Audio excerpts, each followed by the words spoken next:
Any questions on number 5? No. Reappointment? Yes, sir, reappointment. All right. Item 6, application for special retail more than 30 days liquor license doing business as Just Cause Event Center, 3447 McGee Road. All right. I'll talk over at the regular meeting. Okay. Item 7, application for restaurant retail liquor license doing business as Yellow Hammer Eatery at 7725 Everett Drive. All right. All right, that's District 8. We'll talk with Mr. Pruitt. I think they're already They've open. had 4. Yeah. Okay. And item 8 is application for an alternative transportation service doing business as On Time Transportation, 847 North University Drive. All right.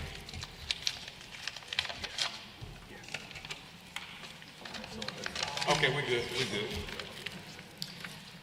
Item number 9 is Suresh Kaushik for reconsideration of a signage at 1009 West South Boulevard. I think Mr. Costa is called. He'll be here in the regular meeting, so we'll discuss that. Item 10, appeal by Ed Fleming, Hodges Commercial Real Estate regarding the sign at 3530 Atlanta Highway. All right. I think Mr. Fleming is here to talk with us on that. Anyone have any questions for 3530 Atlanta Highway? Yeah, that's you. Now, Fleming's going to talk to us. Come on up, Edward. Lane. Y'all just need to make sure he speaks in the council meeting because there's no record of him speaking in here. Okay. Thank you, Council. Ed Fleming with Hodges Commercial Real Estate. I represent the young lady that has leased a building at 3530 Atlanta Highway. She's opening a daycare center there. She has a lease, she's paying her rent, she has a city license, but she has not been able to get her DHR qualification yet, so she's not able to put her sign up. And the sign is about a 4x8 sign, about 12 foot tall on the side of the parking lot. And so she'd like to be able to use that. In fact, that's one of the specifics they say is that she has to have a sign advertising her business for her to open up. All right. Mr. Bryant? I don't really. So she wants to just put a sign up. The pole sign is already there. It's no taller than maybe 12 feet. It's about 8 by 8, something like that, 8 by 4. The actual material's there, but she hasn't been able to put her sign on it yet. She has to get her license from DHR.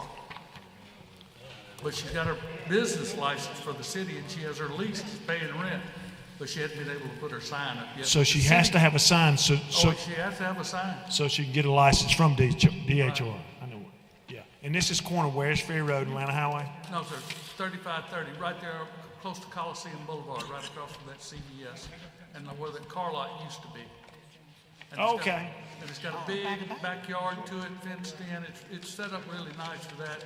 Nice building, about 2,100 square feet, 2 bathrooms. It's nice.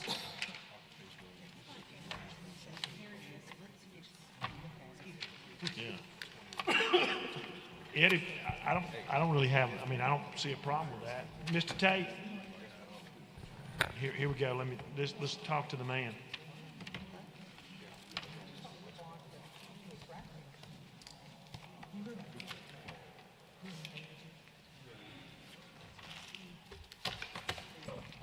Good afternoon, everyone.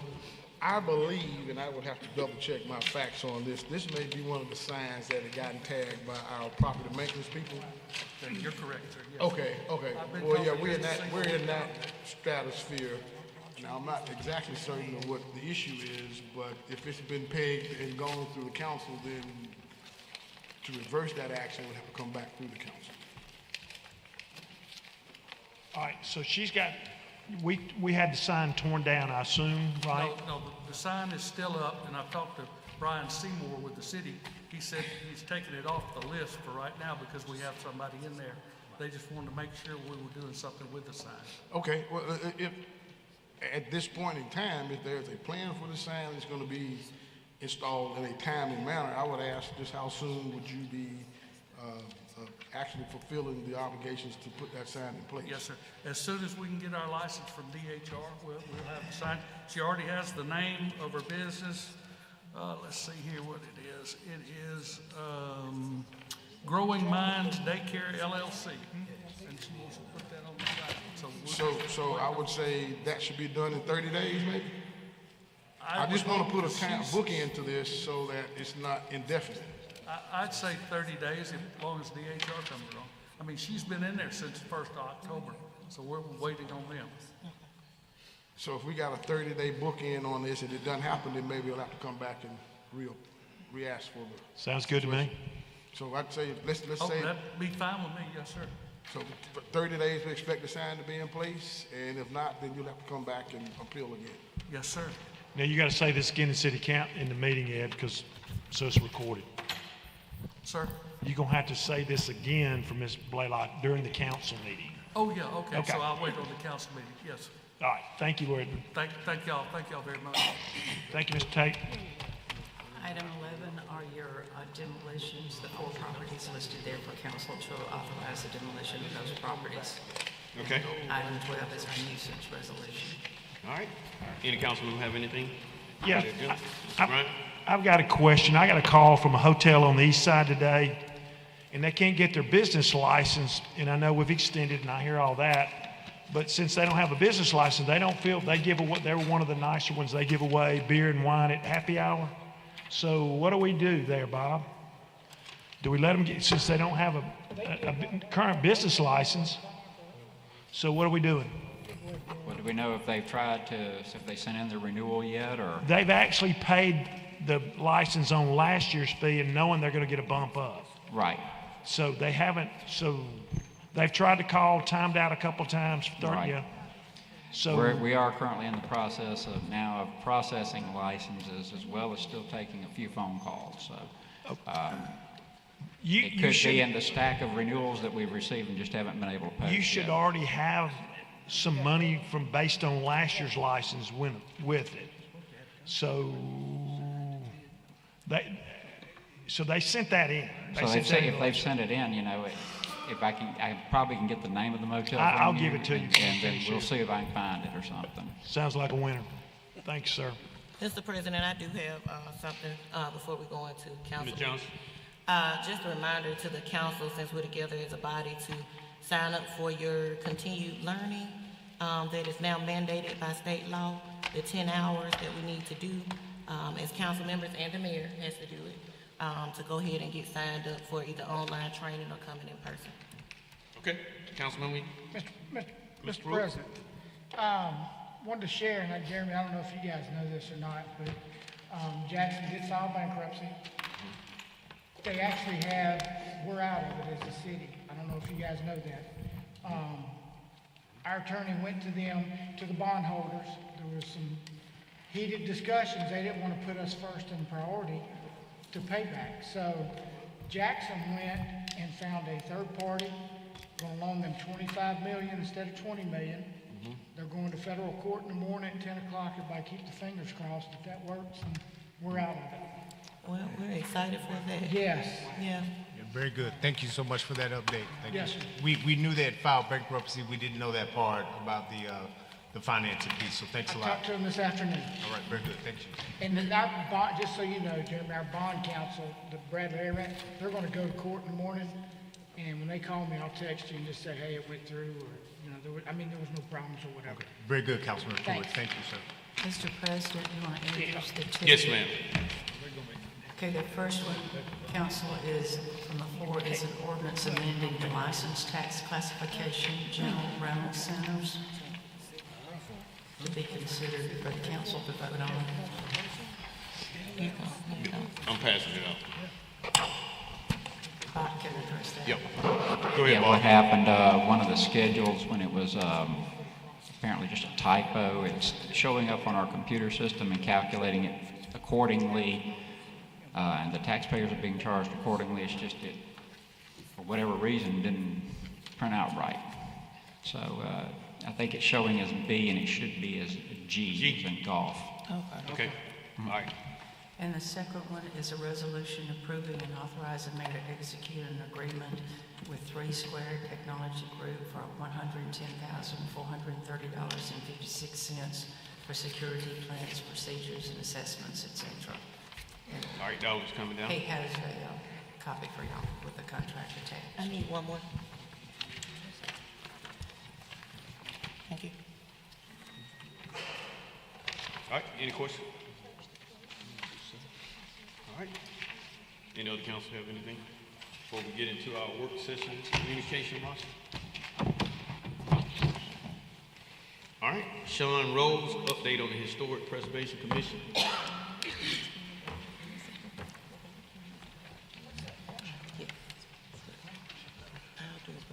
Good afternoon, everybody here.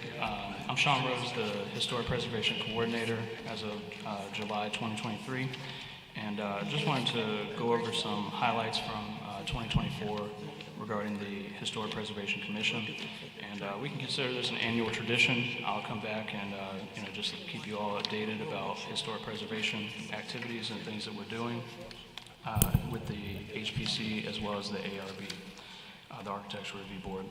So first, I just wanted to thank Mayor Reed and the council here for appointing several outstanding vacancies that we had on the HPC. That will help us tremendously to carry out our duties effectively. And so this report covers January 1st through December 31st. And the first item I wanted to highlight is that we used a matching grant that was available because we are a certified local government. So we got a matching grant to conduct oral histories in the Peacock Tract neighborhood. And this project is underway. I think it has we're scheduled to finish that in about March of this year. And it's looking at specifically studying the impact of the interstate highways that were built through this neighborhood. And we have approximately 18 oral histories that are to be collected. So that'll help us, inform further work in this neighborhood as well. And we also, another thing, just switching gears a little bit, we received a request from the South Hole District Association. It's a neighborhood in Montgomery. That was in November 2023. We received a request for them basically asking to look into designation as a historic district. So we conducted an architectural survey between February and May of last year. We have that survey completed. We're just working on documentation, background research, some additional things with that. And we're preparing that for the HPC's review in this year, probably the latter part of the year. So just want to give you a heads up on that. And then I wanted to move into the ARB, which reviewed 75 applications for a certificate of appropriateness. And so just want to highlight that this represents approximately $4,460,000 worth of property investments and improvements in the city's local historic districts. This also covers individually designated landmark buildings as well, which the ARB reviews. So just wanted to highlight that. And then in April, we have 4 National Register of Historic Places nominations. This included the Civil Rights Movement in Montgomery County. That was a multiple property documentation form. And then on the back of that form, we got Centennial Hill Historic District, First Baptist Church, as well as the Moore Building. All were approved at the State Review Committee, and those went on to the National Register, and those were listed. And then in September, we had 2 additional ones, Court Square Urban Renewal Historic District and the Peacock Tract Historic District. So as the CLG coordinator for the city, the state body, the Alabama Historical Commission, gave me the opportunity to comment, and myself as well as the HPC concurred with all of these nominations. So that was very exciting as well. And that's all I have. Like I said, just wanted to give you all some updates on things that we're doing, and we'll look forward to a great 2025.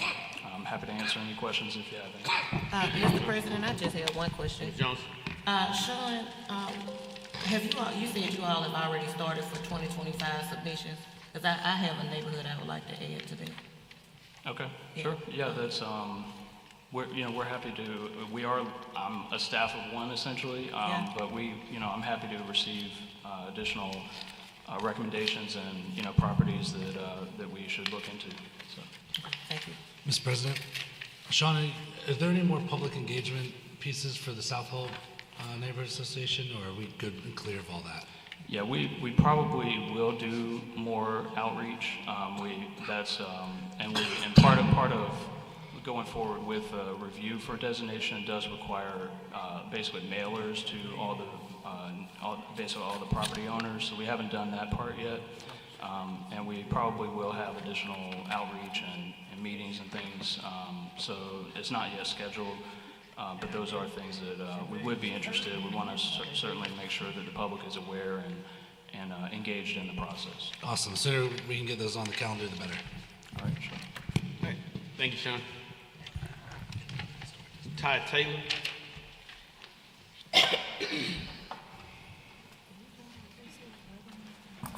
Good afternoon, everybody. My name is Ty Taylor, and I'm the local attorney for the Montgomery Firefighters Association. I represent the union and pushing their policies, helping with their grievances. And what I'm here to talk about tonight, and you might have heard about it, there's been a strand of recent break-ins at fire departments or fire stations here in Montgomery. And the union has reached out to me, asking that I voice their concerns to the city council and to the city of Montgomery as a whole. Now, I will kind of preface by saying I know that there has been a meeting between the union president and the command staff of MFR, and they have discussed some of the security measures they're planning on putting into place. But I just wanted to share some of the stuff that they've shared with me. When these firefighters, they are different from any other city employee. They go to work, they park in the parking lot, and they're there for a minimum of 24 and sometimes 48 hours.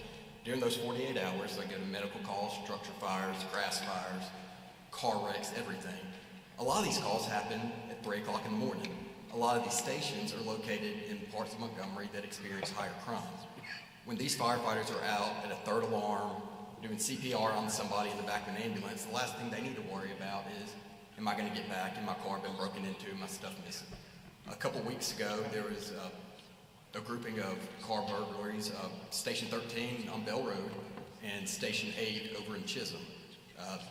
At Station 13, there's an actual vehicle that was stolen. My understanding is that when it was recovered, everything was gone. Police were called, command staff was contacted. Chief Mifford Jordan did put out a memo saying, hey, we're going to look into this and we want to make it better.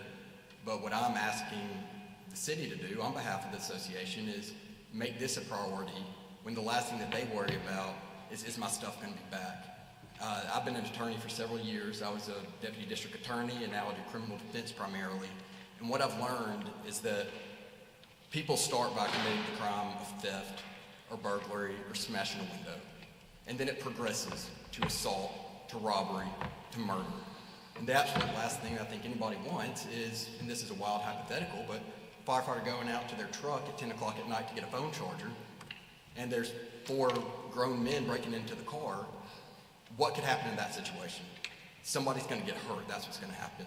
I don't think it's a lie to say that there are parts of Montgomery that some of these fire stations are located in that are high crime areas, that are the areas that the medical units respond to shootings, to murders, to robberies. And what I'm asking is that the city council, Montgomery Fire Department, work with the frontline personnel, the people that experience it day in and day out, and come up with a plan that's more than just a camera, more than just a motion sensor. Let's deter the crime. Let's put up whatever structures, whatever fences, whatever gates that are needed, because this is a priority, because these firefighters are the ones that serve us day in and day out. So thank you for your time. Thank you. Thank you. Any questions for Mr. Taylor? Chief, you good? Mr. Reed, Mr. President, I do have a question. All right, Ms. Jones. Mr. Reed, because we know we hear this all the time, and unfortunately now it's hitting home into the city's properties. Has there been a conversation between Chief Jordan, has there been a conversation between you and Chief Gray Boys about how we could work together with the fire and police department on some proactive ways? I know we're doing all we can in the communities, but they're asking for the same help, so has there been a conversation? And absolutely. We went there earlier. I'd go through that. Just give me a few minutes. Okay. Mr. Man, Would you put that slide up there, please? For 40 years, we've had little issues. So I went back 7 years, and these are the things that we've had. 2018, we've had 6. 2019, we had 2. 2021, 22, you had none. 2023, we had 3. And 2024, you see where the issues are. And when we realized there was a major issue that seemed like someone may be coming to our city, a group that's hidden the fire stations. They're hidden the fire stations because they're benefiting, if you know, for lack of better words. They're getting guns, they're getting probably wallets, money, and they keep coming back. And so over the years, we have always worked closely with the police department. We worked closely with Chief Graybar recently, but you know the challenges they have. When it comes to the fences and things like that, over the years, we're not able to put the type of fences up that's going to keep people out. You know that, okay? We want our fire station to be inviting to the neighborhoods, and fencing is not the answer. They're cutting holes through the fences. They're jumping over the fences, putting a gate up. The criminal's not driving up in the back, okay? So over the years, we hadn't had the luxury of having funding. I mean, we went through a stretch of time back in 08 and 09 and 10. And we just didn't have the funding to do some of the things. Those gates, automatic gates, it's $150,000 each, but that wasn't going to stop it.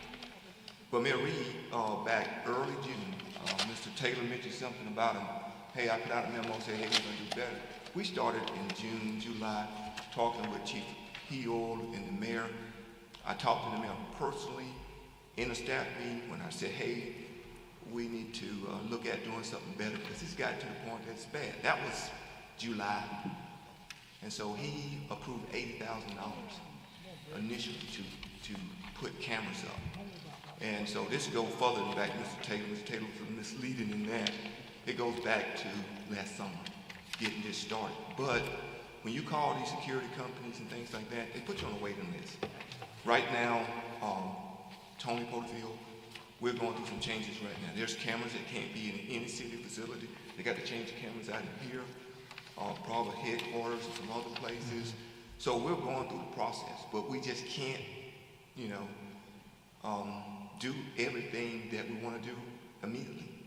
But we have some high-tech cameras that Mr. Porterfield been involved in. One of our assistant chiefs that's over our IT portion is being involved in. We are installing cameras as we speak. And so I don't know, and they know this because I think you got memos from me. We told them that. We told them that in August of what we was doing. Came back and I told them again the type of cameras we were getting, okay? The high tech, Tony's been very involved in making sure that we get everything we need. We're probably gonna put in 50 to 60 different cameras. 50 cameras over the 15 fire stations. But there again, that still may not fix everything. But our firefighters, which I asked them to do, don't bring $35,000 and $40,000 for lawn equipment. Mr. Pruitt, I know you work in that area, but I am not taking that lawn equipment, Chief. don't bring this equipment to the station. I'm sorry, but don't bring this. Don't invite the criminals in. And those are cars stolen. Those are trucks stolen at Station 13. But that individual left his keys in the car. And there's a gun in there and all that stuff. I said, don't bring it. I can't tell you what to put in your vehicle, but don't bring that to the fire station because it's a hot spot. It's a hot spot for crime. So Mayor Reed has been more than supportive, okay? He never changed word when we brought this to him. He never changed word. And we may exceed 80,000, but I know that's his heart. But we're going to make sure we do everything we possibly can to protect our firefighters because we do not want this to happen to our firefighters. But it's not like we're not doing anything. Thank you, Chief. Okay, thank you. Mr. William Green, AI Assistance. How y'all doing? Hello. How y'all doing today? Hey, how you doing? First of all, thank you all for hearing me out. I know I've been bugging you all for like 3-4 months. actually about 3 or 4 weeks. What I'm here to speak to you all about today is basically an AI assistant. I know you all may not know, but I've been working in AI, in IT for about the last 30 years. And so the last about 2 years, I've been working in artificial intelligence. And with my experience of being in your seat as city councilman, one of the things that I'm sure you all are dealing with is getting several phone calls. Sometimes your voicemail gets full and you can't react to it. You go to the next slide. Some of the benefits of having an AI receptionist, of course, is efficient, consistent communication, which is what we all struggle with, you know, in answering questions. I remember when I first started, I was calling Brenda Blaylock all the time and asking her, what do I do next or how do I do this? It took me about 4 years before I finally figured it out. Next thing is, of course, streamlined issue tracking and data insights. One of the things that you do when you get a phone call, of course, is you talk on the phone and you hang up and then you don't really document it. I never really documented anything or kept it in an Excel spreadsheet. This AI assistant, every call will be documented and you can track it, as well as there will be a dashboard that each one of you all can have, broken down by neighborhood as well as issues, so you all can look at it. Another thing, of course, enhanced public trust and engagement. You all remember when I was in the city council, I was on the radio all the time, I was at every city council meeting, and then when I ran for re-election, they kept telling me you never showed up for anything, you know?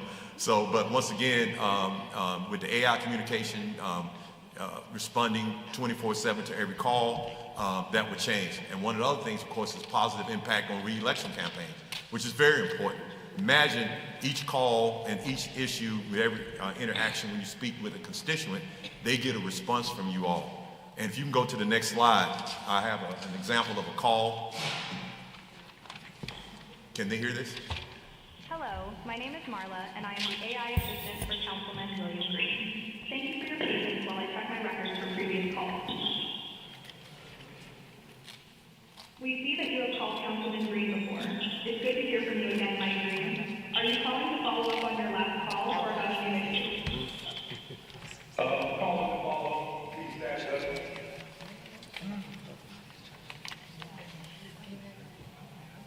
Please stand by while I retrieve the summary of your previous call. I see that you called about a recurring litter problem on Coral Lane in the Rio Express neighborhood on January 4th, 2025. The issue has been ongoing for about a month, impacting the neighborhood's appearance and your ability to sell your house. The sanitation department has not been stopping to pick up the litter, and there are no street sweepers in the area. The councilman was informed of the issue, and it was forwarded to the appropriate team for resolution. You also requested that Councilman Green attend the neighborhood association meetings, and he will be made aware of them. Is this still an issue, or has this been resolved? Yeah, it's still an issue. Sorry for your inconvenience. I will let Councilman Green and the appropriate department know that you called to follow up and explain this issue. Thank you for your patience while I update our detailed records. I have successfully escalated the issue and notified the councilman and the relevant department. They will look into this matter further and work on resolving the litter problem. You can go to the next slide. Hello, Mike. This is Councilman William Green. I appreciate you taking the time to reach out about the ongoing litter issues on Coral Lane in the Ridgecrest neighborhood. I understand that this has been an ongoing problem for about a month, and I recognize how frustrating it must be, especially as you're trying to sell your home. I want you to know that my team has documented your concerns, and I will personally work to ensure this issue is addressed.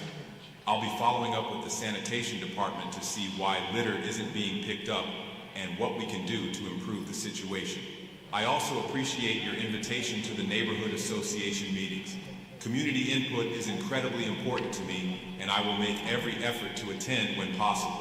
Thank you for bringing this to my attention, and I appreciate your support. If you ever have any other concerns, don't hesitate to reach out. We're here to help. Take care, and I'll be in touch soon. Go to the next slide. Well, that what you just saw, District 10, doesn't exist, by the way. I purposely put District 10 in there, so you go.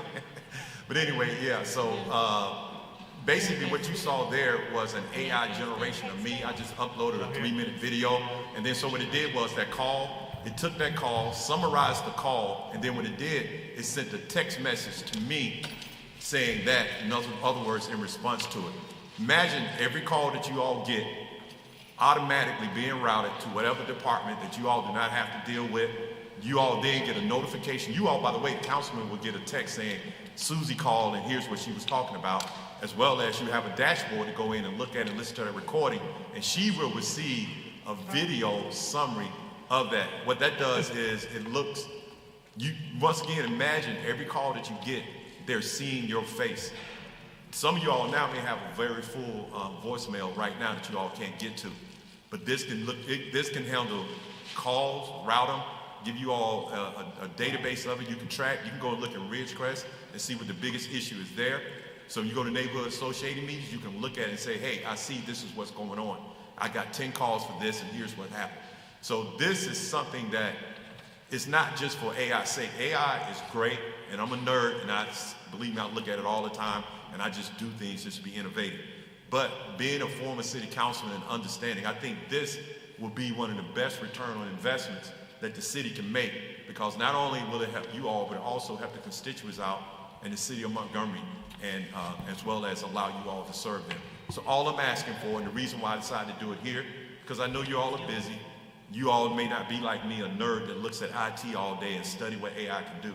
I wanted to at least do a demonstration so you all can see, because I know it might be 2-3 years before everybody is doing this, and every city is going to have this. So this is why I came to let you all see what's possible. And all I'm asking for right now is just to have another meeting in more detail where I can explain a little bit more about what you all can get and what AI can do for the city of Montgomery. As well as I know that Mayor Reed, he's not here, he's very innovative, and these are the type of things he's looking at, and he would be very excited about. So all I'm asking for is a meeting. I don't know with whom I need to have the meeting with, but that's what I'm asking for. Mr. Chairman, can I ask a question? Yes, go ahead, Mr. Green.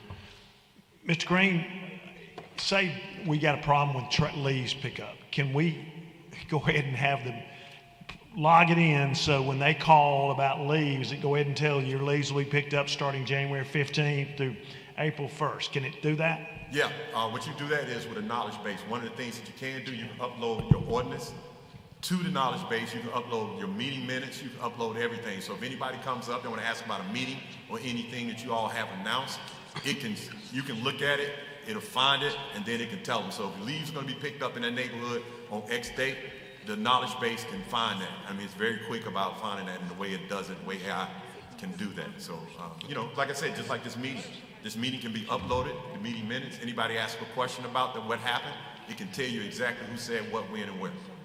Mr. President, I have a Ms. Johnson? question. I'm interested in another meeting, but just really quickly, will it take uploaded documents, i.e. directory, which you know how vested we are with directories here in the council? Will it transfer calls? Yeah, you can transfer calls too. So you can transfer calls, you can do a direct transfer, or you can do what's called a warm transfer, where they call you up, wait till you answer and say, hey, I got such and such on the phone, and give you a summary of what they're talking about. Then you take the call. So you won't take it cold and just get a phone call, people screaming at you like they did me. All right, any other questions? Hey, William, I'll get with you, we'll set up a call, and we can talk in detail on how we can implement this, what the cost is on it, so. Yeah, appreciate that.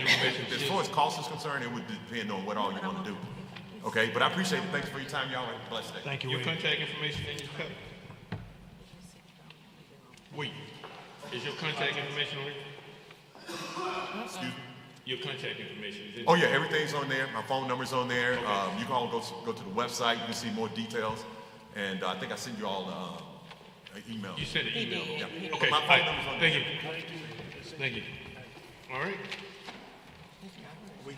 Valerie Bailey, gunfire and other issues in Sheridan Heights.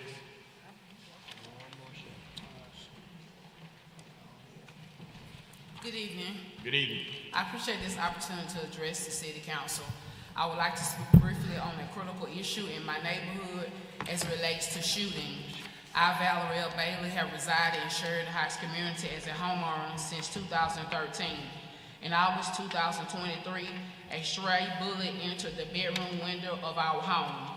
Most recently, on December 28, 2024, another stray bullet entered the roof of our home and proceeded making its intrusion into the ceiling of our living room, to be later discovered on the floor.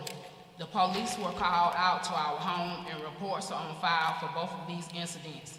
Miraculously, no one in our home received bodily injury. My family, as well as others who have taken great concern for our safety, have approached these incidents as well as other crimes in our community with faith in God and prayer. And whereas we are fully aware that faith and prayer have most definitely sustained our lives and many others, the time has come now for a more strategic shift of intervention to further address these ongoing situations of crime and gun violence within our city. Here is a key point I would like to report. When my family and our next door neighbors have heard these firearms being discharged in our neighborhood, it has not been just a single shot or even 2-shot rounds. It has been a continual rounds of ammunition being fired outside our homes and sounds of boom, boom, boom, boom, boom. There has been much conversation as to the source of these shots, yet there is a strong possibility that these types of shootings come from gun-triggered activators, otherwise known as Glock switches. These incidences me and my family have experienced, along with others, cannot be ignored. The external climate and cultural atmosphere we live and reside in is not safe to raise our families and thrive in. Many law-abiding citizens live in our neighborhood, and despite some opinions, we are not attracting crime in our neighborhood and communities. Therefore, we won't let these issues and incidents go unresolved. I am a concerned wife, mother, and citizen that is advocating for the safety of my family and all others. Let 2025 be a new foundation of ushering in a new era of citywide transformation and unity in neighborhoods, communities, and businesses. Also, I would like to address the reckless driving in Sheridan Heights, specifically Conrad Street, on which I said I live on.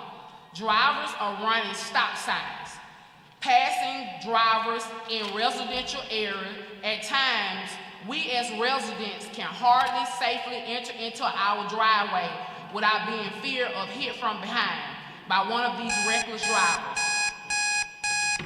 All right, Ms. Bailey, we'll give you about 30 seconds. Go ahead and wrap it up. There is an urgent need for speed humps in these areas. Enter into this neighborhood. Sheridan Heights Neighborhood Association president and members are here with me in support for concern of these issues. The associated report that they have previously requested City Council for speed bumps but were denied. Yet some neighbors recognize that there are 4 speed humps on Brookview Drive, but we would like to inquire who approved these speed bumps and how may we receive bumps in our areas as well. All right, thank you. Any questions, Mr. Johnson? There are no questions, Mr. President, but I do want to make a response. Ms. Bailey, I don't know if you know, but I also live in Sheridan Heights. And the community is very much aware of how those speed bumps came about because there was thorough discussion on the selection and the sites. I rode through with our pipe inspector, our director, our traffic engineering. Sheridan Heights gets thorough attention. So much that I have other 22 neighborhoods feel as if they are being neglected, okay? I live there too, and not since 2013, my whole life, except for when I served in the military. So I understand, I've done, if you do a Google search, I've done articles in Montgomery Advertiser. We've had extra security come out. It's community members that may not attend the neighborhood association meeting, but had just like myself lived there our entire life. Sheridan Heights, Brookview, and Park Manor. Not just that neighborhood, but the entire district because I am born and bred here. It's very important to me. Any police chief that we've had, John Hall is here when he was interim. I will call, we have had conference calls with neighbors, over 13 to 15 members on Farrow, Tyler, Conrad, you name it. And not just myself, but I have family that live out there and throughout the city. So not just me, but the entire council is concerned about crime in the city. But I want you to know directly, because I've seen your face. We haven't directly conversated or conversed, but I want you to know that I too hear that. My 5-year-old hears it. So you're not experiencing it alone, and I don't want you to leave here and thinking that your council member and you or I have an opinion, because I am born and bred there, went to Chisholm, Goodwin, and Lee. That is my home. Resurrection, I talk to Father Manuel, I talk to Mr. Williams all the time, I talk to other community members that are thoroughly engaged. It's unfortunate that we haven't had a conversation before you come here today, because we could have, and I would have told you all of that, and they could tell you that information. So I have a thing that I do with my neighborhoods, and we've been doing very well with it. We communicate with each other. We know what's going on, and if you don't, my number is 334-721-6003. And you can come and knock on my door, okay? You right 3 streets over. But I just want that to be clear. But we are doing things. You sat here and you heard our fire chief just talk about crime. It's going on throughout the city. But those speed bumps, I can't put a speed bump through an entire neighborhood. That's just financially impossible and it's irresponsible. So we put them where they were necessary and they were needed. I live in a cul-de-sac. People, if somebody comes through a cul-de-sac and they speed, I'll flag their car down and see what's going on. But I do hate what happened with your house and what you had experienced with that gunshot. I do, with the 2 gunshots. I do hate that, and I'm sorry that your family had to experience that. I do. All right. Mr. President, Mr. Reed and to the City Council and the Chief of Police had a conversation with one of the employees with Montgomery Public School System. We are seeing an influx of gang activity in NPS. And I think that the city of Montgomery need to be inside the schools. Friday, when Jackson Hospital in here, everybody had something to say about how much we need to help Jackson Hospital. Now, when we talk about crime, nobody hardly ever say anything. But the gang activity in the city of Montgomery is growing outrageous. I just had a 6-year-old on Raintree that was shot, sleeping in his bed. We have to have the city of Montgomery inside our schools, because everything that happened inside our schools is going to pour out into the neighborhood. And everything that happened in the neighborhood is going to come into the school. If we don't get in there before it's too long, we won't have anybody in our schools. Because our kids are dropping out at 17 and they're dead by 18. So unless we get into these schools, unless we start talking to these kids, Riley, you know what it is when you have a kid that's involved in a gang. Yes. If you don't get him early and almost change his mindset, it's going to be too late.